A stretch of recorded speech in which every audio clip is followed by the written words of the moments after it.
Creer en sus profetas. Lunes 18 de noviembre 2024. Hechos 22. Hermanos y padres, oigan ahora mi defensa ante ustedes. Cuando oyeron que Pablo les hablaba en lengua hebrea, guardaron aún mayor silencio. Entonces dijo: Soy un hombre judío nacido en Tarso de Cilicia, pero criado en esta ciudad, instruido a los pies de Gamaliel en la estricta observancia de la ley de nuestros padres, siendo celoso de Dios como lo son todos ustedes hoy. Yo perseguí este camino hasta la muerte, tomando presos y entregando en las cárceles a hombres y también a mujeres, como aún el sumo sacerdote es mi testigo, y todos los ancianos de quienes también recibí cartas para los hermanos. Y fui a Damasco para traer presos a Jerusalén a los que estaban allí, para que fueran castigados. Pero me sucedió cuando viajaba y llegaba cerca de Damasco, como a mediodía, que de repente me rodeó de resplandor una gran luz del cielo. Yo caí al suelo y oí una voz que me decía: Saulo, Saulo, ¿por qué me persigues? Entonces yo respondí: ¿Quién eres, Señor? Y me dijo: Yo soy Jesús de Nazaret, a quien tú persigues. A la verdad, los que estaban conmigo vieron la luz, pero no entendieron la voz del que hablaba conmigo. Yo dije: ¿Qué haré, Señor? Y el Señor me dijo: Levántate y ve a Damasco, y allí se te dirá todo lo que te está ordenado hacer. Como no podía ver a causa del resplandor de aquella luz, fui guiado de la mano por los que estaban conmigo y entré en Damasco. Entonces un tal Ananías, hombre piadoso conforme a la ley, que tenía buen testimonio de todos los judíos que moraban allí, vino a mí y puesto de pie me dijo: Hermano Saulo, recibe la vista. Y yo le vi en aquel instante, y él me dijo: El Dios de nuestros padres te ha designado de antemano para que conozcas su voluntad y veas al justo, y oigas la voz de su boca, porque serás su testigo ante todos los hombres de lo que has visto y oído. Ahora pues, ¿por qué te detienes? Levántate y bautízate, y lava tus pecados invocando su nombre. Entonces, cuando volví a Jerusalén, mientras oraba en el templo, sucedió que caí en éxtasis, y vi al Señor que me decía: Date prisa y sal de inmediato de Jerusalén, porque no recibirán tu testimonio acerca de mí. Y yo dije: Señor, ellos saben bien que yo andaba encarcelando y azotando a los que creían en ti en todas las sinagogas, y cuando se derramaba la sangre de tu testigo Esteban, yo también estaba presente, aprobaba su muerte y guardaba la ropa de los que le mataban. Pero él me dijo: Anda, porque yo te enviaré lejos a los gentiles. Pablo ante el tribuno. Le escucharon hasta esta palabra. Entonces alzaron la voz diciendo: Quita de la tierra a tal hombre, porque no conviene que viva. Como ellos daban voces, arrojaban sus ropas y echaban polvo al aire.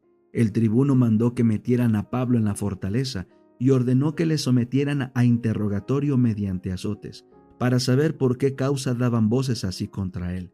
Pero apenas lo estiraron con las correas, Pablo dijo al centurión que estaba presente: ¿Es lícito a ustedes azotar a un ciudadano romano que no ha sido condenado?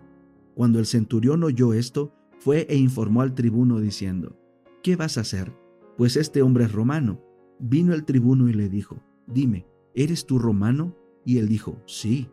El tribuno respondió: Yo logré esta ciudadanía con una gran suma. Entonces Pablo dijo: Pero yo la tengo por nacimiento.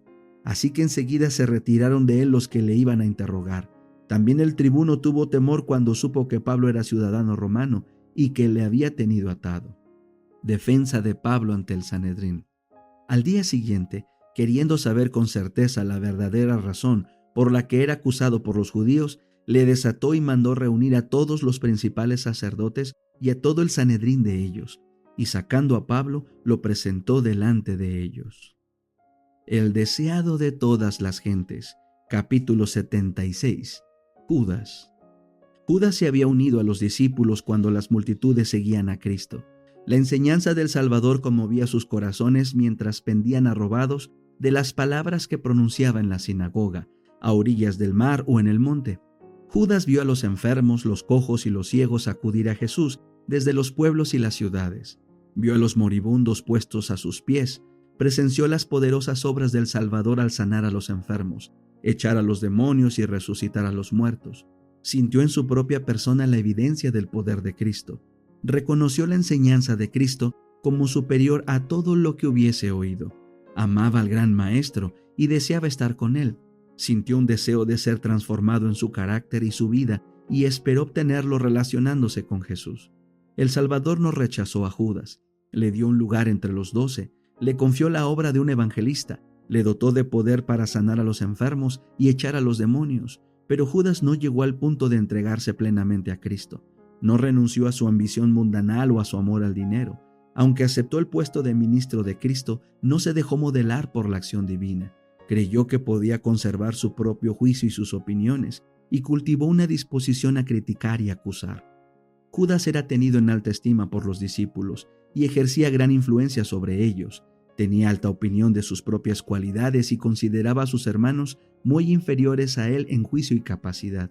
Ellos no veían sus oportunidades, pensaba él, ni aprovechaban las circunstancias.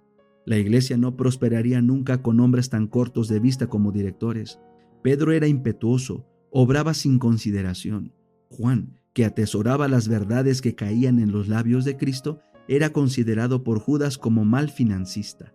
Mateo, cuya preparación le había enseñado a ser exacto en todas las cosas, era muy meticuloso en cuanto a la honradez y estaba siempre contemplando las palabras de Cristo y se absorbía tanto en ellas que, según pensaba Judas, nunca se le podría confiar la transacción de asuntos que requiriesen previsión y agudeza. Así pasaba Judas revista a todos los discípulos y se lisonjeaba porque, de no tener él su capacidad para manejar las cosas, la iglesia se vería con frecuencia en perplejidad y embarazo.